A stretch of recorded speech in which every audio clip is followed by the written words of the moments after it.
नमस्कार साथियों, हम अपने गेहूं के खेत में खड़े हैं। तो ये पहला गेहूं खेत है, इसके बगल में भी गेहूं खेत है और ये तीसरा गेहूं खेत है।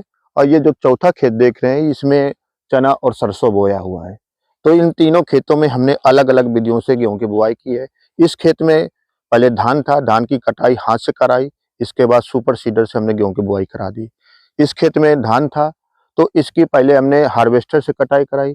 इसके बाद पराली को इसी में फैलाकर इसकी जुताई कराई और रोटोवेटर से और कल्टीवेटर से इसमें गेहूं की बुआई कराई। उस तीसरे खेत में आप जो देख रहे हैं, उसमें धान था पहले, धान की कटाई हमने हार्वेस्टर से कराई। इसके बाद उसमें सीधा हमने गेहूं की बुआई करा दी सुपर सीडर से। तो नमस्कार साथियों, आप देख रहे हैं खेती और हरियाली यूट्यूब चैनल। आज हम जानेंगे हाथ से बुआई कराने में और सुपर सीडर से गेहूं की बुआई कराने में क्या क्या अंतर आता है, क्या लाभ है, क्या हानि है। पूरी जानकारी लेंगे आज के वीडियो में। आपको वीडियो पसंद आए तो इसे लाइक कीजिए, हमारे चैनल को सब्सक्राइब कीजिए। आते हैं अपने टॉपिक में। तो सबसे पहले बुआई के खर्च की बात करते हैं। जिस खेत में खड़े, इसमें पहले धान था, धान की कटाई हमने हाथ से कराई थी। हाथ से कटाई कराने के बाद इसमें पानी लगा दिया। इसके बाद सुपर सीडर से गेहूं की बुआई कर दी। तो इसमें आप देख सकते हैं गेहूं की बुआई हमने सुपर सीडर से कराई है। देख लीजिए कितना अच्छा जर्मिनेशन है और देखने में बड़ा अच्छा लग रहा है। अब इस खेत की बात करते थे, इसकी हमने गेहूं की जो बुआई कराई थी तो हाथ से कराई थी। तो पहले इसमें धान था, धान की कटाई हार्वेस्टर से कराई। हार्वेस्टर के बाद जो पराली थी उसको हैरे से जुताई करा दी 2 बार। फिर इसके बाद इसमें पानी लगा दिया। पानी लगाने के बाद जैसे ही खेत बुआई के लिए आया, कल्टीवेटर से 2 बार जुताई कराई, फिर रोटोवेटर से गेहूं की बुआई करा दी। तो इसका जो खर्च आता है, हैरों को जो हमारे यहाँ जुताई होती है वो 1500 रुपए एकड़ 2 बार के लगता है। कल्टीवेटर का जो खर्च आता है 1000 रुपए प्रति एकड़ का लगता है। और जो रोटोवेटर का जो एक बार का जो खर्च आता है वो 1500 रुपया प्रति एकड़ के हिसाब से। कुल मिला के इसका जो खर्च आया 1500 3000 हो गए, 1000 रुपया जाके कुल मिला के हो गए 4000। तो इसके बुआई का जो खर्च आया 4000 रुपया। इस तीसरे खेत की बात करते तो इस खेत में भी पहले धान था, धान की कटाई हार्वेस्टर से हुई। फिर इसके बाद नमी की कमी थी तो इसमें पानी लगा दिया गया और पराली उसी तरह इसमें पड़ी रही। फिर इसके बाद सुपर सीडर से गेहूं की बुआई सीधे डायरेक्ट कर दी गई, कुछ नहीं किया गया। आप देख सकते हैं खेत बिल्कुल उसी तरह बढ़िया बना हुआ है। अब इस बगल वाले खेत की देख सकते हैं बात, तो उसमें हमने जो हाथ से बुआई कराई थी, कल्टीवेटर भी चलाया, हैरो भी चलवाया, फिर इसके बाद रोटोवेटर भी चलाया, तो उस तरह खेत नहीं बना। कहीं कहीं पराली उसी तरह पड़ी हुई है, खेत ऊंचा खाली है। बिल्कुल जैसा तैसा खेत बना के इसमें किसी तरह हमने गेहूं की बुआई करा थी। लेकिन इस खेत की बात करते तो इस खेत की केवल बिल्कुल हमने सुपर सीडर से बुआई करा दी। और उसी तरह देख सकते हैं कितना बढ़िया बराबर खेत है और पराली आपको कहीं नहीं दिखाई पड़ेगी। ये छोटे छोटे टुकड़े ऊपर दिखाई पड़ रहे हैं। तो सुपर सीडर से गेहूं बुआई कराने में खर्च जो आया इसका 25 रुपए प्रति एकड़। तो आप देख सकते हैं हाथ से बुआई कराने में और सुपर सीडर से गेहूं की बुआई कराने में खर्च का अंतर आता है। यदि पराली होती है तो उसमें एक बहुत बड़ा अंतर आता है और खेत उतना अच्छा बन नहीं पाया।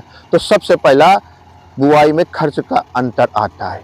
मतलब इसका खर्च आया सुपर सीडर से 25 रुपया मात्र आया, इसका 4000 रुपये खर्च आया।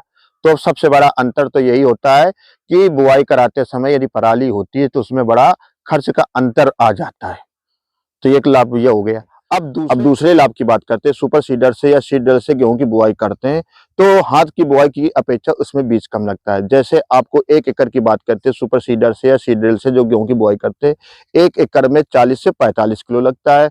और हाथ से बुआई करते हैं तो वो 60 से 70 किलो प्रति एकड़ के हिसाब से लगता है। तो इस हिसाब से आप देख सकते हैं 25 किलो का प्रति एकड़ जो बीज होता है कम लगता है। तो ये दूसरा लाभ हो गया। अब इसके बाद तीसरे लाभ की बात करते हैं। सुपर सीडर से आप गेहूं की बुआई करते हैं तो बीज की तरह इसमें जो खाद होती है वो कम लगती है, क्योंकि दोनों खाद और बीज जो होता है एक साथ में जाती है, पौधे की जड़ों के पास जाती है, जिससे जो खाद होती है उसकी कम मात्रा लगती है, क्योंकि पूरी खाद पेड़ों की जड़ों के पास जाएगी और उपयोग अधिक से अधिक पौधे कर लेते हैं। यदि हाथ से भी गेहूं की बुआई करते हैं तो जो खाद होती है इधर उधर जाती है, पौधों के पास नहीं जा पाती, तो जिस कारण उसकी मात्रा अधिक लगती है। तो इस तरह आप देख सकते हैं इसमें तीसरा जो लाभ होता है वो खाद की मात्रा कम लगती है। मतलब बीज भी कम लगता है और खाद भी लगती है। दोनों की जो मात्रा होती है लमसम 1/4 कम लगती है। ये तीसरा लाभ हो गया। अब चौथे लाभ की बात करते हैं तो सुपर सीडर से गेहूं की बुआई करते हैं तो जो पौधों की जो बीच की दूरी होती है वो समान देखने को मिलती है, जिसके कारण उनका विकास अच्छा देखने को मिलता है। वही आप हाथ से गेहूं की बुआई करते हैं तो पौधे असमान दूरी पर अंकुरित होते हैं, कहीं पर बीज अधिक पड़ जाता है, कहीं पर कम पड़ता है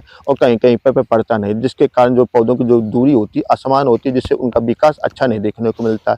वही आप सुपर सीडर से आप गेहूं की बुआई करते हैं तो उनकी जो बीज की दूरी है वो समान होती है। प्रति किलोग्राम जितना बीज होता है उसको निश्चित कर लेते हैं, फिर इसके बाद जितना भी बीज होता है वो समान दूरी पे वो गिरता है जाके, जिससे जो जर्मिनेशन होता है पौधों का वो समान दूरी पर होता है। तो ये चौथे लाभ की बात हो गई। अब पांचवें लाभ की बात करते हैं तो यदि हाथ से गेहूं की बुआई करते हैं तो जैसे ही आपका गेहूं पौड़ अवस्था में आता है, बालियां निकलने लगती है, उस समय यदि खेत में पानी लगाते हैं या हवा चलती है या बारिश हो जाती है तो आपका गेहूं का खेत गिर जाता है। लेकिन आप सुपर सीडर से या सीडर से गेहूं की बुआई करते हैं तो जो आपका बीज होता है 4-5 सेंटीमीटर गहराई पे जाता है, जिसके कारण जो जड़ें होती है मिट्टी को अच्छे से जकड़े रहती हैं, तो हमारा गेहूं का जो पौधा होता है पौड़ अवस्था में जल्दी से गिरता नहीं।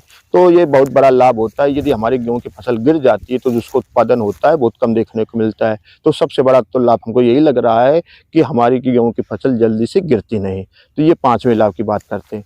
अब छठे लाभ की बात करते हैं। यदि गेहूं की बुआई हमने सुपर सीडर से या सीड ड्रिल से की है तो जो हमारा बीज होता है 4-5 सेंटीमीटर गहराई पे जाता है, जिसकी जड़ें वो मिट्टी से दबी रहती है और नमी में रहती हैं, जिससे उस खेत को पानी की आवश्यकता कम होती है। यदि बुआई करते समय भी नमी की कमी होती है तब भी हमारा पौधा अंकुरित हो जाता है। सिंचाई करने की बात करते हैं, यदि हाथ से बुआई किया है तो उस खेत को यदि 5 पानी लगते हैं तो हमने सुपर सीडर से गेहूं की बुआई की है उस खेत को 4 पानी की आवश्यकता होती है। इस तरह हम देखते हैं कि सुपर सीडर से या सीड ड्रिल से गेहूं की बुआई करते हैं तो उस खेत को पानी की आवश्यकता कम होती है। तो ये छठा लाभ हो गया। अब सातवें लाभ की बात करते हैं। यदि हाथ से बुआई करते हैं तो उस खेत को पहले तैयारी करना पड़ता है, पहले जुताई करना पड़ता है कल्टीवेटर से, हैरो से या रोटोवेटर से, या कोई फसल है तो उसको हटाना पड़ता है, अवशेष से उसको भी हटाना पड़ेगा, तब जाके उसकी खेत की बुआई कर पाते हैं। लेकिन सुपर सीडर से या सीड ड्रिल से गेहूं की बुआई करना है तो हमको खेत को पहले तैयार नहीं करना, बस डायरेक्ट आप खेत की बुआई कर सकते हैं। तो इस तरह अब आठवें अंतिम लाभ की बात करते हैं। यदि आप हाथ से खेत की बुआई कराते हैं तो उसके लिए आपको हाथ से ही खाद बिखेरना पड़ता है, हाथ से ही बीज बिखेरना पड़ता है, जो भी खादें होती है हाथ से बिखेरना पड़ता है। उसके लिए आप जब 2 लोग लगते हैं तब 2 एकड़ की खेत की बुआई कर पाएंगे दिन भर में, इससे अधिक खेत नहीं की बुआई कर पाते। लेकिन आप सुपर सीडर से या सीड ड्रिल से गेहूं की बुआई करते तो उसमें खाद और बीज के साथ में जाने का प्रबंध होता है, जिसके कारण आपको समय नहीं लगता। आप एक दिन में 10 एकड़ गेहूं का खेत बो सकते हैं। इस तरह हम देखते हैं कि इससे हमारा क्या होता है, श्रम भी बच जाता है, नहीं तो आपको दिन भर लग जाते हैं 2 लोग, तब जाके 1 एकड़ से 2 एकड़ की खेत की बुआई हो पाती है। ये तो हो गए सुपर सीडर से सीडर से गेहूं की बुआई के या अन्य किसी फसल के लाभ की बात। अब हम जानेंगे इसमें क्या कमियां हैं, क्या हानियां हैं। तो सबसे पहली कमी ये है कि जो इसकी कीमत आती है सुपर सीडर की बहुत अधिक होती है। 2.5 से 3 लाख की इसकी कीमत आती है, साधारण किसान इसे खरीद नहीं पाता। तो सबसे बड़ी तो कमी ये है कि इसकी जो कीमत है बहुत अधिक है। अब दूसरे कमी की बात करते हैं। सुपर सीडर को चलाने के लिए 50 से 60 एचपी के ट्रैक्टर इसे चला पाता है। छोटे ट्रैक्टर मतलब 30 से 40 एचपी 45 एचपी के ट्रैक्टर इसे नहीं चला पाते। तो इसे बड़े ट्रैक्टर से ही चलाया जा सकता है, तो उसकी कीमत होती है साधारण ट्रैक्टर की अपेक्षा अधिक होती है। तो दूसरी कमी होगी। अब तीसरी कमी की बात करते हैं। आप किसी फसल की गेहूं की बुआई हाथ से करते हैं तो उसका जर्मिनेशन 2 दिन पहले हो जाता है। आप सुपर सीडर से या सीड ड्रिल से गेहूं की बुआई करते हैं या किसी अन्य फसल की बुआई करते हैं तो 2-3 दिन बाद मतलब जर्मिनेशन हो पाता है, मतलब 2-3 दिन इसको टाइम अधिक लग जाता है जर्मिनेशन में। ये तो तीसरी कमी हो गई।